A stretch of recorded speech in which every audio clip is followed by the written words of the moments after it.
ನಾನು ಅದಕ್ಕೆ ಹೇಳಿದೆ ಮಹೇಶ್ವರ ರಾವ್ಗೆ, ಒಂದು ಲೇಯರ್ ನೋಡಪ್ಪ, ಒಂದು ಲೇಯರ್ ಸಾರ ಹಾಕ್ಬಿಡಿ ನೋಡೋಣ.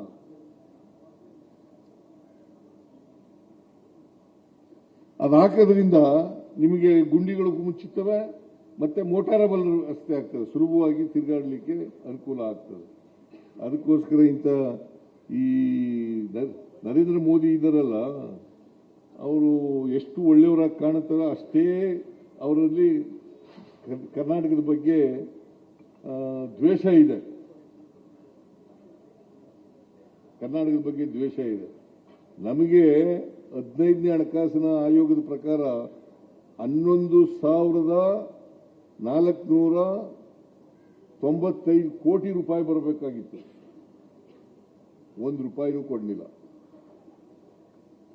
ಅವರೇ ಹೇಳಿದ್ದು,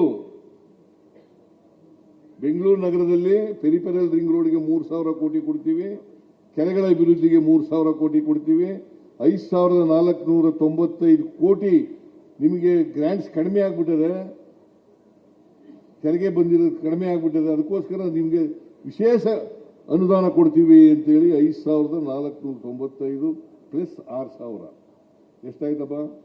11,495 ಕೋಟಿ. 1 ರೂಪಾಯಿನೂ ಕೊಡಲಿಲ್ಲ. 1 ರೂಪಾಯಿನೂ ಕೊಡಲಿಲ್ಲ. ಅದ್ರ ಜೊತೆಗೆ ಅಪ್ಪರ್ ಭದ್ರಾ ನೀರಾವರಿ ಪ್ರಾಜೆಕ್ಟ್ 5,300 ಕೋಟಿ ಕೊಡ್ತೀನಿ ಅಂತೇಳಿ ಈ ಅಮ್ಮ ಯಾರು ನಿರ್ಮಲಾ ಸೀತಾರಾಮನ್ ಬಜೆಟ್ನಲ್ಲಿ ಘೋಷಣೆ ಮಾಡಿದ್ರು. 1 ರೂಪಾಯಿ ಕೊಡಲಿಲ್ಲ. ಏನ್ ಮಾಡ್ಬೇಕು ಹೇಳಿ ನೀವು?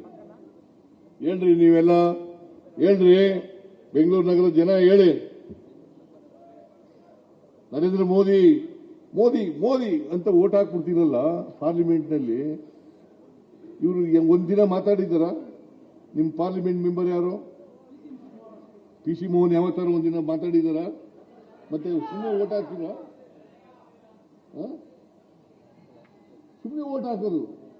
ಒಂದು ದಿನ ಕರ್ನಾಟಕಕ್ಕೆ ಅನ್ಯಾಯ ಆಯಿತು, ಕರ್ನಾಟಕಕ್ಕೆ ಕೊಡಬೇಕಾಗಿರ್ತಕ್ಕಂಥ ಹಣ ಕೊಡಿ ಅಂತ ಹೇಳಿ ಕೇಳಕ್ಕಾಗ್ಲಿಲ್ಲ ಇವ್ರಿಗೆ.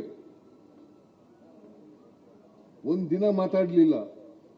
ಅವ್ರು ಯಾರೋ ಒಬ್ಬ ಸೌತ್ನಲ್ಲಿ